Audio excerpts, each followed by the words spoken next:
Aloha and good afternoon. My name is Jürgen Steinmetz, joining you from the Breaking News Show in Honolulu, Hawaii. And with me, as always, is Dr. Peter Tarlow. He's in College Station, Texas. Peter, it's just a beautiful day outside here. I think it's nice, warm beach weather, blue skies.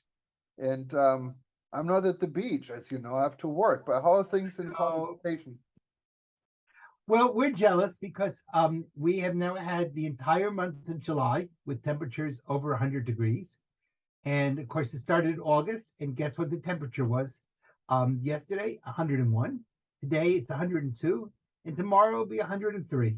And if you're on the Celsius scale, that's about 40 to 41 degrees on the Celsius scale, which is very hot. So I go walking every morning at 4 a.m. in the morning, and I can almost, without looking at my watch, I know when it's 6 a.m. because the humidity comes. So it's kind of in the 70s, that's around 23, 24 degrees Celsius up until about 6 a.m. And at 6 a.m., it starts getting hot and the humidity comes in. And then you don't have to worry about wrinkles because you're living in a boiling bottle of oil of Olay. So we're jealous of you. You have a beautiful beach and you have a lot nicer weather right now. Well, I had a conversation this morning on Zoom with the gentleman in London, and they were literally melting away again. It was very hot, then it cooled down. Now it's hot again. The only thing in London is most people don't have air conditioning. So I Yeah, know in yeah, Texas you we're have lucky. it's nice and cool inside, and in London you don't have this luxury in most buildings. No, we have here everything is air conditioned, so that is helpful. But because there's so much air conditioning in the system, the electrical grid might not last. They're asking everyone to keep the temperature between no lower than 78 and really at 80 degrees. So it's Wow. yeah, so it's definitely been a very tough summer. The other thing that's made it such a hard summer is because of the fact that we haven't had any rain. And so all our lawns are beautiful between yellow and brown, neither of which is the color you really want to be for a lawn. But what has been a good summer is for tourism. This has been a really great summer for tourism. All over the world, there's been record breaking tourism. What worries me is the tourism industry might kill the goose that lays the golden egg. And that what I mean by that is, yeah, right now people really want to get away. Um, they're afraid COVID might come back or monkey virus might come back. So a lot of people think, let me travel now because I could be locked down again for another year or two. Uh, the problem is that airline prices are raising the prices. Inflation around the world, not just in the United States, is very difficult. And we may not see this wonderful boom last for very long. So I don't think we should count our chickens before they hatch. No, and this is definitely people are getting spoiled right now. The industry is coming back in full force. I can see it here in Hawaii. Our airfares are skyrocket high. The planes are full, the hotels are full. But how long this is going to go on, we don't know. I mean, if you look at our friends in Africa, um, uh, business is also coming back, but it doesn't take much to really destroy this. If you look Yeah. in Africa alone now, Delta, United, all of them started flights to Cape Town nonstop. They go to Ghana, they go to Nigeria. That never happened before. Um, And the other part of it how is we they got a sustain it? lot of government money. A lot of government supported their airlines in the United States and in Europe and in other parts of the world. And I don't think the airlines are terribly appreciative of all the taxpayer money that they've gotten. They kind of took it as it's coming to me. Well, it's not really coming to you. And in a time, if we face really economic hard times, and as you know, the United States is now in recession after the second negative quarter of growth, and we may see parts of Europe also going into recession. You know what? People are going to wonder, why am I giving money to an industry that really is not providing very good customer service? Yeah, and of course, customer service is down because we have a lot of the people that worked in the industry, especially in the hospitality industry, that found other jobs, other professions, and don't want to Yeah, go back cleaning rooms. What's understandable. So sure. that also triggers into the immigration. Maybe It is something wealthier countries like our own could resolve in opening up borders for foreign workers to come in and and do jobs, because some people would be happy to do it. Doesn't mean it makes them any lower or anything, but they're these jobs are literally needed for our own economy. And the same issue is really true in many parts of the world. It's the same for the healthcare system. You Yeah. don't have enough nurses. So if you don't have enough nurses, that means your the healthcare of your citizen will. And that's one of the reasons why I think we're seeing the growth in medical tourism, because you don't always have all the services. I know that I'm in Mexico all the time, and I was just speaking to someone in there in Algodones, which is kind of the dental capital of the world in northern Mexico. And what might cost me $120 for having my teeth cleaned in the United States is 25 or $30 in Mexico. And the bottom line is the equipment is just as good, and people don't rush you. If you need to go to a hospital and you need a private nurse afterwards, you might not be able to afford that in Europe or in the United States. They just don't have the people. But in some of the less developed countries, they're willing to give you to help you in until you have fully recovered. And so the care that you're getting in many places is better. And that's created a whole new tourism industry. I'm going to be doing a conference in Morelia, which is in the state of Michoacan in Mexico, basically for medical tourism. That's Canadians and Americans who are coming to Mexico or to Central America for the purpose of healthcare. Yeah, and Peter, this healthcare, I can tell you my own little story. I'm going to be leaving this weekend to go to Bangkok. Yeah. And I'm going to Bangkok actually to go to the Bujumbura Hospital, what's a privately owned hospital, and it's quite known for medical services and medical checkups. Yeah. I tried to get appointments at UCLA, at the Mayo Clinic, at Cleveland Clinic. They're booked up for months to come, and it's expensive. The lowest rate I found was for UCLA, $7,800, I think it was. Now the tests I'm getting in Bangkok for preventive is less than $2,000 and has almost double the number of tests. And, So and the quality of the doctors is probably, but meanwhile, that's becoming a real boom in the tourism industry. And because if you can provide good safety and security, then people will not only go by themselves to get, whatever medical checkup they need, but they bring their family while they're being cared for medically. And sometimes you have to be by yourself, with the doctor. The family can go on tour. People are eating in restaurants. They're occupying hotel rooms. So it's created a whole new boom for tourism in ways that people hadn't thought of before. And that's really good for the patient. There's some problems, like if you have to go back, it could be a little bit difficult. You don't have somebody to check on you right away. But for example, if you're going to have your teeth cleaned, there's no problem at all. If you are going for a checkup like you are, you're getting a checkup and results, and you bring your results home. Why not do it? And you're getting a vacation in Thailand at the same time. yeah, and hospitals don't really have to look like hospitals. Again, the Bujumbura Hospital, and it has been years since I was there, but they have a swimming pool, they have a concierge, they have, I mean, it's more like a hotel. You don't really feel Probably the food is delicious. yeah, and the food is good. Yes, Yeah. absolutely. I mean, one of the problems that people talk about in the United States or Europe is how bad hospital food is. And if you're going to one of these, maybe we call them concierge hospitals, you're getting gourmet food, you're getting well treated, you're getting looked at by very high professionals. And if you're fine afterwards, you take a few days and if you've never been to Bangkok, and you get to see Thailand. And meanwhile, Thailand's making money because you're in a hotel, you're paying for restaurants, you're paying for food, you're creating everything that the tourism industry does. So medicine has become an attraction and not just a instrument to get people from being well.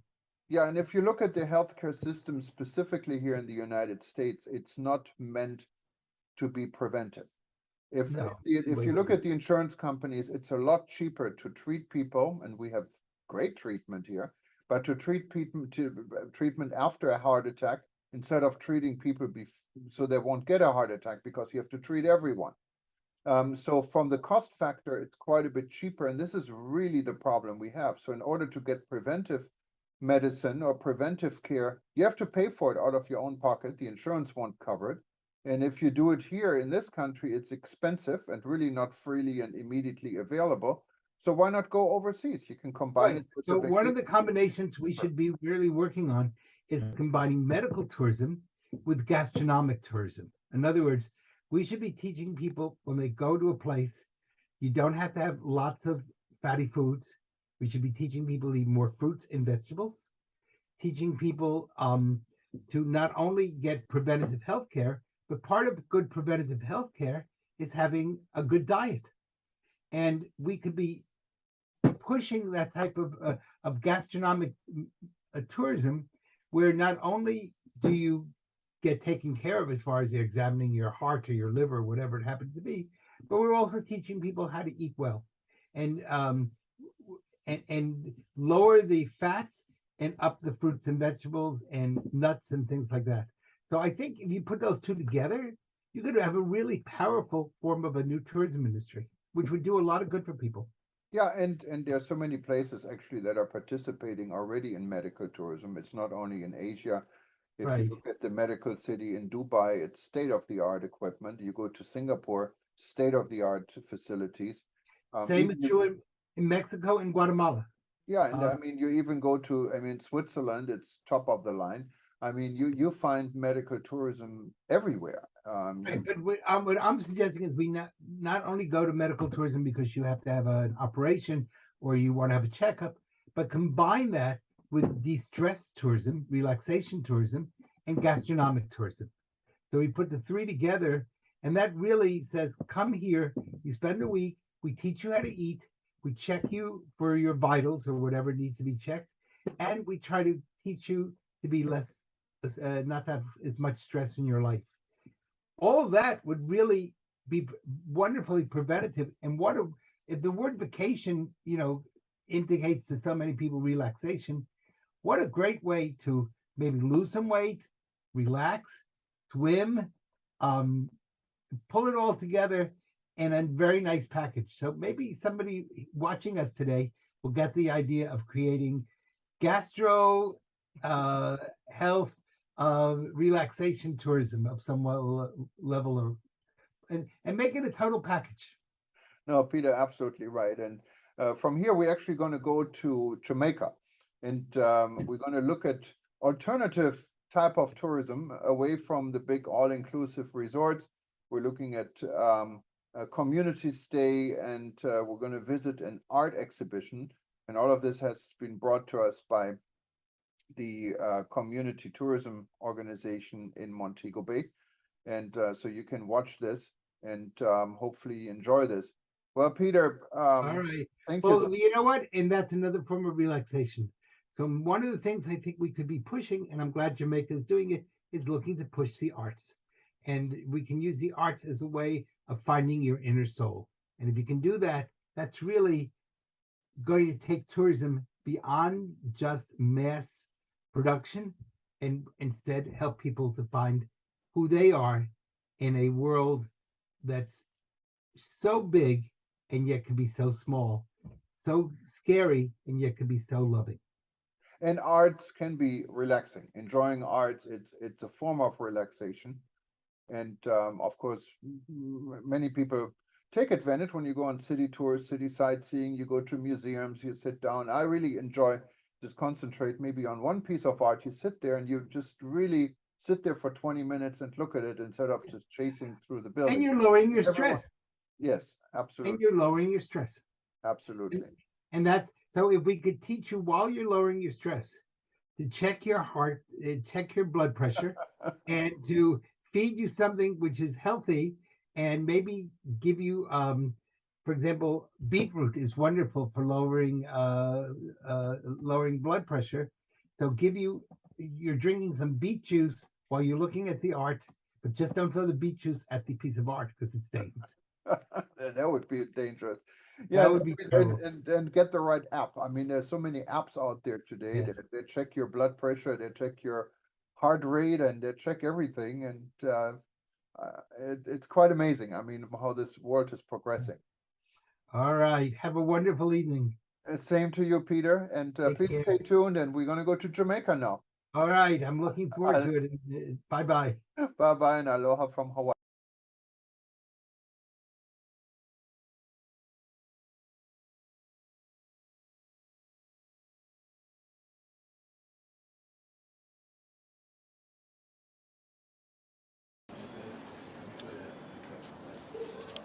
So NFT basically is you being an artist, selling your artwork digitally or in a material. So we do trading cards.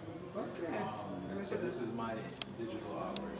Yeah. But instead of like having it like this, Yes. it's on an online platform. Sure. You can look on OpenSea and you can sell these. I'd love to talk to you more about it. Definitely. Yeah, man. But with the lady and a little bit more.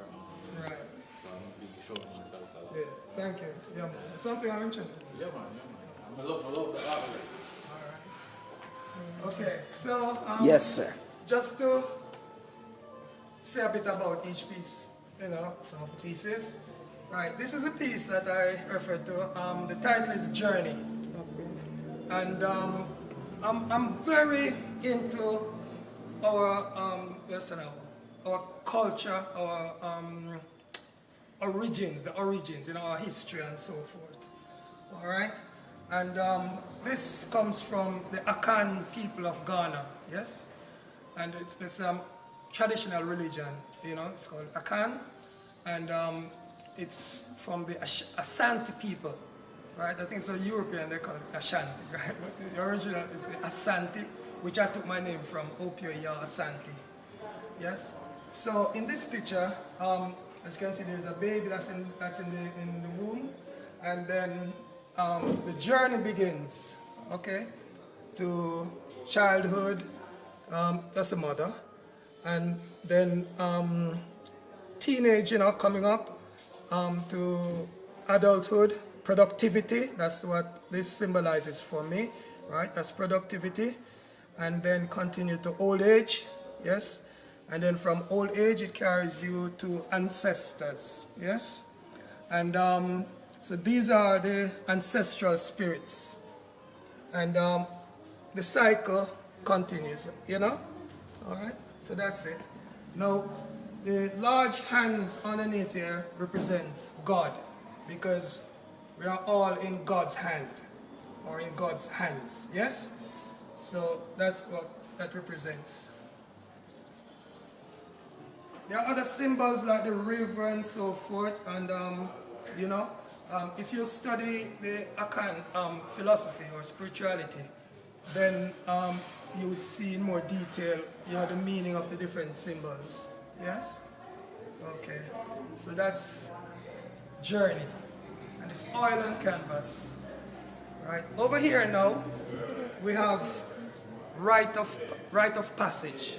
Yes? And I think that's what we are missing in Jamaica. Now, we can learn a lot from Africa. Yes? Rite of passage is where an elder or an enlightened person, yes, older, teaches the younger ones. Now, if you look here, you will see it's all men, right? And the only reason why is because women's initiation are different from, they don't just put men, girls and boys together. Yes, they are separate. But, I mean, in Jamaica, I see where our women are doing much better than our men. If you go to university, for instance, most of the students you'll see in the university are women. Yes? And a lot of the men are doing something which, unfortunately, negative. You understand? Now, this is where a learned person or an educated or an enlightened person is imparting to the younger ones, right? And I think this is different from school, because I did mention about self-knowledge earlier.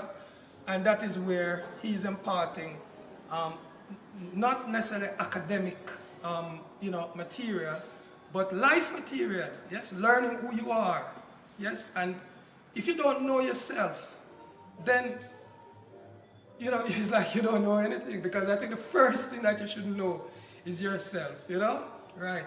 And there's this book, When We Ruled, When We Ruled, and it's written by a brother called Robin Walker, yes? And this book is a very good history book on all the different civilizations in Africa, from east to west, north to south. And it really goes into detail, So anybody who wants to learn about their African heritage, I recommend that book, yes? When We Ruled by Robin Walker, right? I did say that this is Queen Nanny, and Queen Nanny was born, she born in Africa, and then she came here, all right? But before Queen Nanny, there was another Queen Mother called Queen Mother Ya Asantewa, and that was a picture of her, yes? And I more or less just copied the picture, but I'm leading it now to Queen Nanny in our situation, yes? A liberator. And opium means liberated, okay? Right. Here now, this one is also oil and canvas. This one here is oil and canvas as well. The title of this is Every Athlete's Dream, yes? So we know that we have the two best athletes in the world, although one has retired, but having sounds that he might be coming back, which would be great, all right? So we have Usain Bolt and we have Shellyan, right? Now, I couldn't paint everybody because we have other great athletes, right? So they are representing all our athletes, basically, all right? Yes. And as I said, this is also oil and canvas, all right? Now, here now we're going into taking a different avenue now, right? Looking at Jamaican culture, these are some of the fruits that we have, fruits and vegetables and so forth, right? So we have the apple, the OTT apple, right? That's carrot there. So if you look good, you'll see them. This one here, okay. That's chocho. That's the peared. That's a pear, that's right. Coconut, Banana, coconut, and national dish, Aki, right, okay. And this is pencil, color pencil on paper, all right? Color pencil is one of my favorite medium because Will it fade with yeah, time? sorry? Will it fade with time? Oh, well, I've not had a problem with that, Yes, so it should be okay. Right, over here, I love to champion women because I'm really impressed with, because a lot of our women are bringing up children on their own, right? So they are nurturers, yes? And I really give them credit for whatever we have achieved in Jamaica. You understand? All right. And here, this one is entitled Praying for Peace. Yes? I saw this picture in I think it was the Gleaner.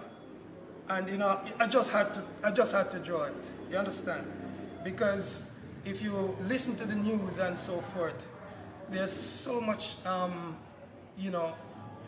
tragic situations, and we all need to pray for peace, right? So these two are praying for peace. Right? This is also a color pencil, right? This one is done digitally in terms of it's use a Photoshop software, but I use the mouse like I'm using a paintbrush or a thing and just draw with the mouse, With the mouse? Yes, on the screen, you know what I mean? And so this is the eye trees, okay? So I say, okay, if we have Bob Marley, we need to have the eye trees as well, you understand? Right, I can't sculpt everybody, so I did those digitally, yes? Right, and okay, so we're gonna go over to the next board over there.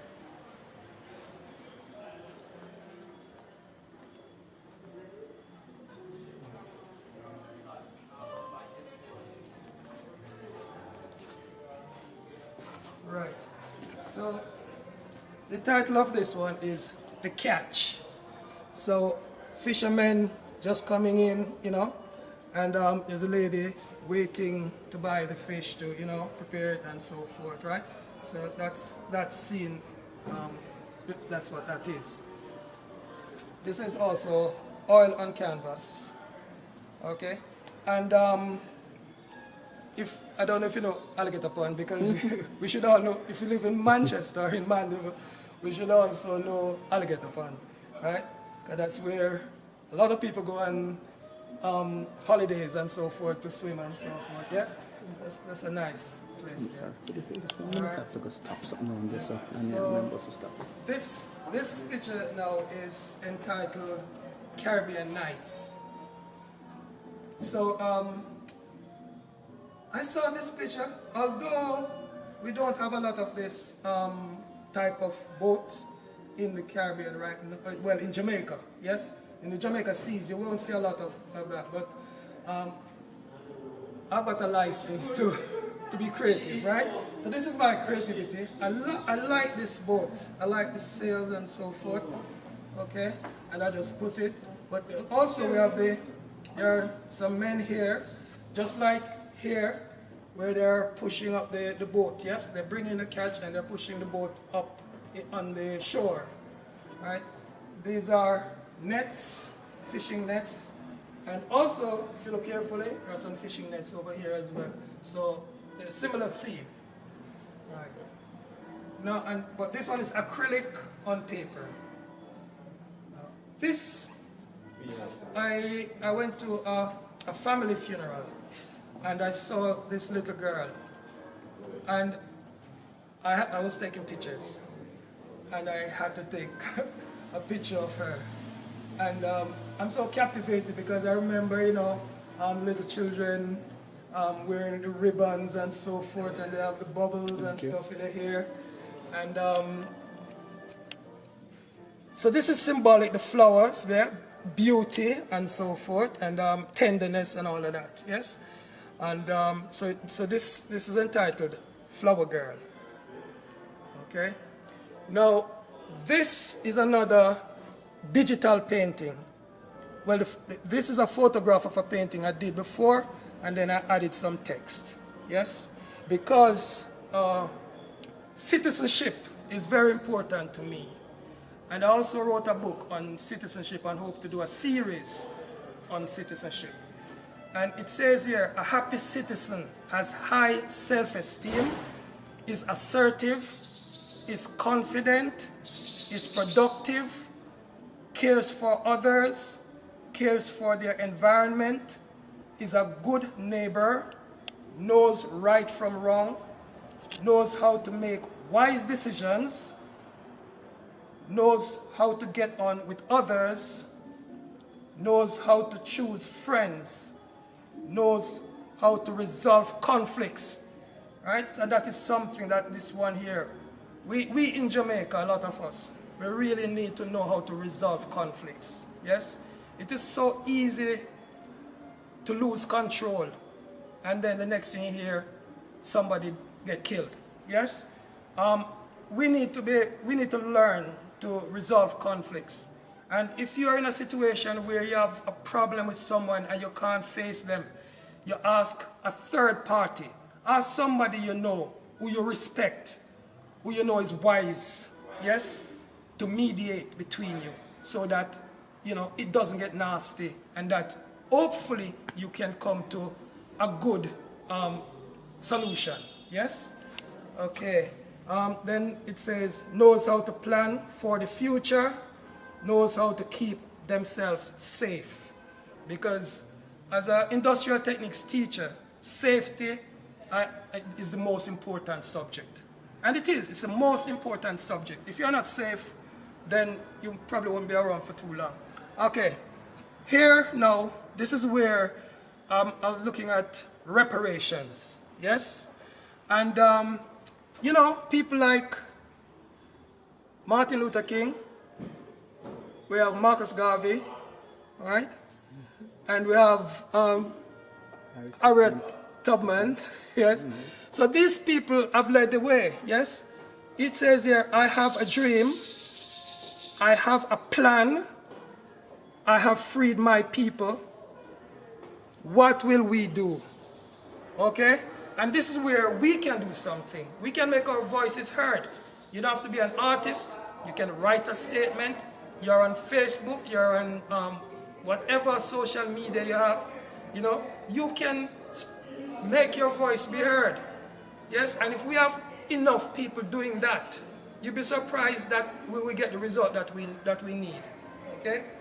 Now, why do we need reparations?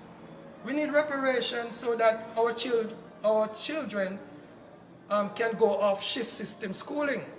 I teach in a shift system school, and as I said, students leave school at 5 o'clock. Sometimes 5 o'clock is night, especially in December and so forth. Yes, January. It gets dark very early. So you have an 11-year-old or 12-year-old just leaving school, have to go and find taxi to go home. That is very dangerous, right? So we need building, we need school buildings. That is what I think reparations can be used for, right? Our seniors and unwell citizens need good health care and hospitals, right? We need more of that. We need more equipment. You understand? All right? And in each parish, so that, as I said, people don't have to travel, everybody going to Kingston to get treatment. Our farmers need water catchment and irrigation for their crops. Yes? We do need that. Reparations can go a long way in providing that. So reparations for slavery can solve these problems. Raise your voice for reparations. Yes? Even if you think that, okay, you're well set, you don't need it. Over here, we need to be good neighbors. Be good citizens. You understand? Think of raising your voice for those people who cannot afford it. Those people who are suffering the most. All right? Down here, still on the topic of reparations, right? You can see, I think that was one of the queens, Queen Elizabeth, not this one, probably one before, okay? It says here, crime against humanity, right? This is crime against humanity. You know, everybody making a big fuss about who is committing crimes against humanity. This is a big one. All right, this needs to be sorted out. It needs to be solved. Reparations will break the chains. Yes? Okay? Because, I don't know if you can see this picture here, but this is a real picture. These are children, and look at their house. That's a shock, or a shack, or whatever it is, right? Now, reparations can also help them to get good accommodation. Yes? So it says here, poverty, right? It can end poverty, underdevelopment, okay? Right. And this is a picture of I think this is the Lloyd's building in London, right? Okay? So look at that in comparison to this, right? And know that it's our foreparents' blood, sweat, and tears that allowed them to build this. You understand? While we had nothing, we got nothing. You know, we're suffering. You can't even buy a piece of land to build your own house. People are squatting. This needs to be, you know, sorted out. All right? Okay, over here, we have my great hero, the Honorable, the Right Excellent Marcus Messiah Garvey. All right? This one is entitled His Dream for Jamaica. Is it dashed? It might seem as if it's dashed right now. When you listen to the news and you see what's happening, you know, it's like you have to be really strong to really keep hope. All right? This is a gangster, as you can see, there's a gun. So a lot of that is happening daily in Jamaica, right? And also, I was talking about corruption, right? So this represents one of the big men, white collar crime, yes? And look at all these are $5,000 bills, okay? That just shows that all the money that he is ripping off from the country. right? Money that should be used to educate our children and to help our country to develop, all right? So,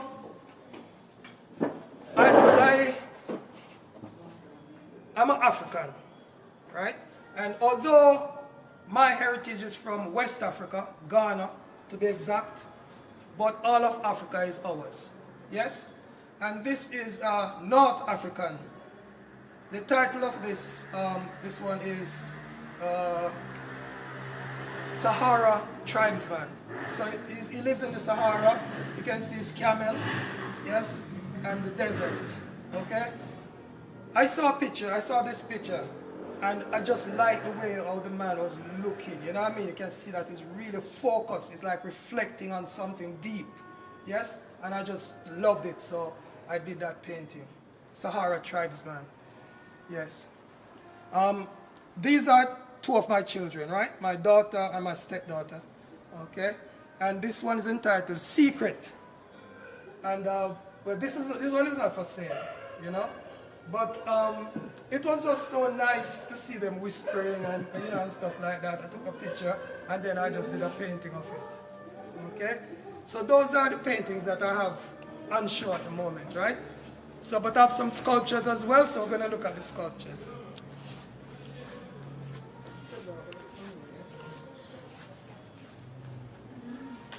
Okay. Alright. So I studied ceramic design, but not making wares of such, like functional wares, although a sculpture is still functional, right? So I did this sculpture. I think this was the last sculpture that I've done. And this one is called Reggae Fusion. So it's two people dancing, yes? And I call this one Reggae Fusion, and that's it. Okay? And over here now, we have another sculpture. Now, I did this when I was at art school in Jamaica, yes? When I was at Edna Manley College.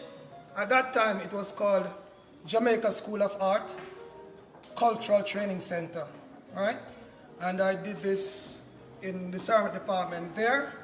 And this one is entitled Mother's Pain, Mother's Pain.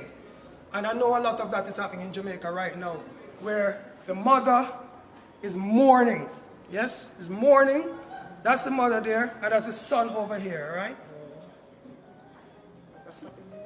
Yes. Now, the decoration on this, I did it. It wasn't, I didn't put a finish on it, like a glaze or anything like that. It was just the raw clay. And I left it in my yard for about a couple of years or so, right? And some plants grow over it. And all the roots tied around it, wrapped up, went into the mouth, all over it, right? And I left it for 2 years.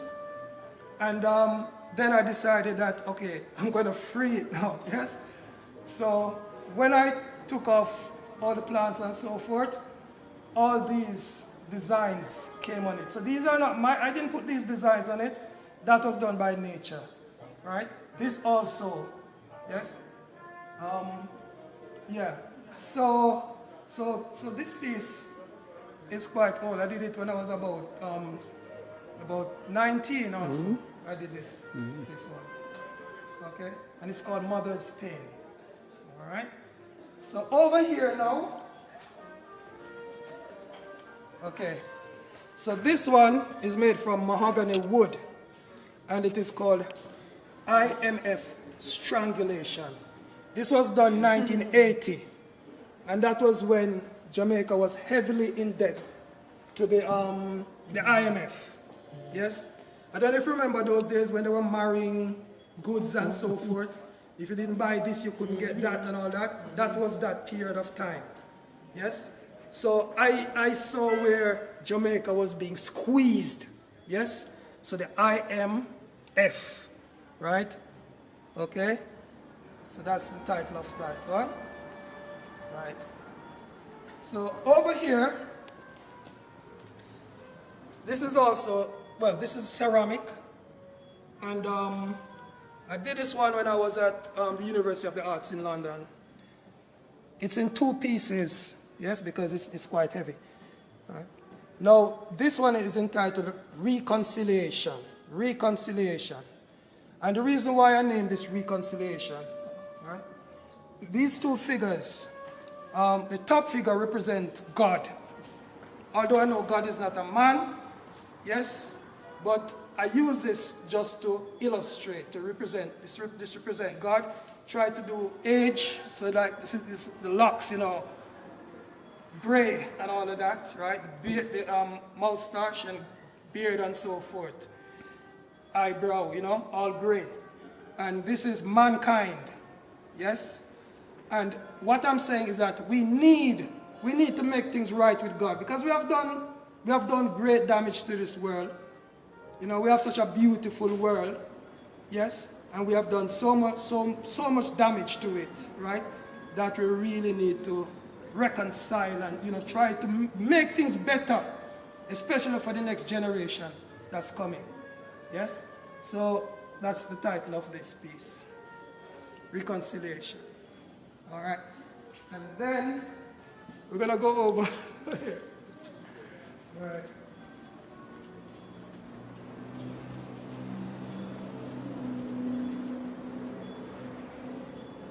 Right. So I did say that sports and music is where we are excellent. We are excellent when it comes to sport and music. All right. So this one is entitled Trenchtown Rock, and that's Bob Marley. Yes, that's done in cement fondue, and it's quite heavy, and it's still not solid. Yes. All right. So that's the gong. Well, not the original gong according to what we've just heard, you know, the presentation by Mrs. Dixon. All right? Okay. And then, this is the last piece on the show, right? Now, this piece is entitled The Right Excellent Marcus Messiah Garvey. Yes? And as I said, this man is my greatest hero. Whenever I talk about this man, it's like tears come to my eyes. Okay? Because if he was the Prime Minister of Jamaica, right? Just imagine that 60 years ago, right? If this man was the leader of Jamaica, where do you think Jamaica would be now? Right? He went to America and made such a mark in America. This man have chapters all over the world in a time when black people were being hung, being lynched in America, in the belly of the beast. You understand? This man was there, and what he had accomplished. I just respect this man so much. You know what I mean? And I wish that he was able to lead our country, because I really believe that we wouldn't be in the mess that we are in now. You understand? You know? I mean, people find a lot of faults and all sorts of things and whatever it is. But look at the positive, look at don't look at the negative or what people say. What he achieved in that time, you understand? It was like unbelievable as a black man. You understand? So this man will always be my #1 hero. All right? And when I had the opportunity, I made sure that I did the biggest sculpture I could do of him. You understand? Right? I feel like say I could build the rest of the body as well. You know what I mean? But that's my boss. Yeah, man. Great man. All right? Okay. Great job. And that's it. Thank you very much.